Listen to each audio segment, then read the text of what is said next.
Balcony જુઓ, એકદમ spacious અને રેક્ટેંગલ બાલ્કની છે અને જબરદસ્ત વ્યૂ આવી રહ્યો છે.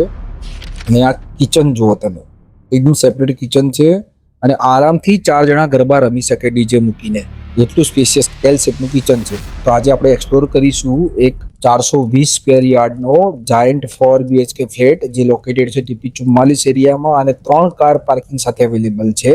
આવો આપણે એકવાર એને એક્સપ્લોર કરીએ. અત્યારે આપણે ફોર એરિયામાં છીએ. સામે 2 લિફ્ટ દેખાય છે, આ સ્ટેર્સ છે અને આ છે આપણા ઘરની એન્ટ્રન્સ. આપણે એન્ટર થઈ ગયા છીએ અને જોઈ શકીએ છીએ ઘણો સ્પેશિયસ લિવિંગ એરિયા છે અને સામે જે દેખાય છે ગેટ ટુગેધર એરિયા છે. આપણે આવી ગયા, જે પ્રમાણે જોયું એ પ્રમાણે બાલ્કની તમે જોઈ છે, એકદમ સ્પેશિયસ છે અને શું મસ્ત વાઇબ આવતો હતા ત્યાં. અહીંથી આપણે એક્ઝિટ કરીશું અને આવી ગયા છે ડાઇનિંગ એરિયા તરફ. આ ગેટ ટુગેધર એરિયા, તમે મહેમાનો બેસીને કે તમે ઘરના મેમ્બર બેસીને ટીવી જોઈ શકો. અહીંયા આપણે આવી ગયા કિચનમાં. કવર કરેલું કિચન છે અને આરામથી 4 માણસ ગરબા રમી શકે એવું છે. સ્પેશિયસ એલ શેપ કિચન છે, મસ્ત મોડ્યુલર ફર્નિચર બનાવેલું છે, સ્પેશિયસ વોશ યાર્ડ છે. અહીંથી આપણે એક્ઝિટ કરીશું.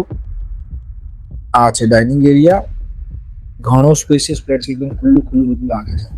આ છે બેડરૂમ નંબર 1. મેં સ્લો મોશન એટલા માટે કર્યું છે કે એન્ટ્રીમાં વોર્ડરોબ આપેલા છે અને પછી આપણે આવી ગયા છીએ બેડરૂમ એરિયામાં, એટલે ઘણો સ્પેશિયસ લાગે છે બેડરૂમ, એના કારણે.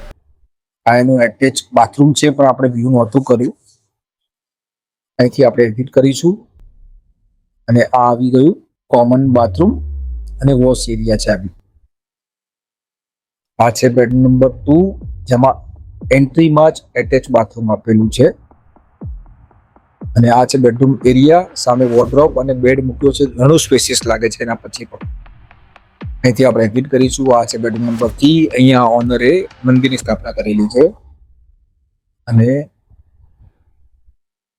આ છે બેડરૂમ નંબર 4. આમાં પણ એન્ટ્રીમાં એટેચ બાથરૂમ આપેલું છે.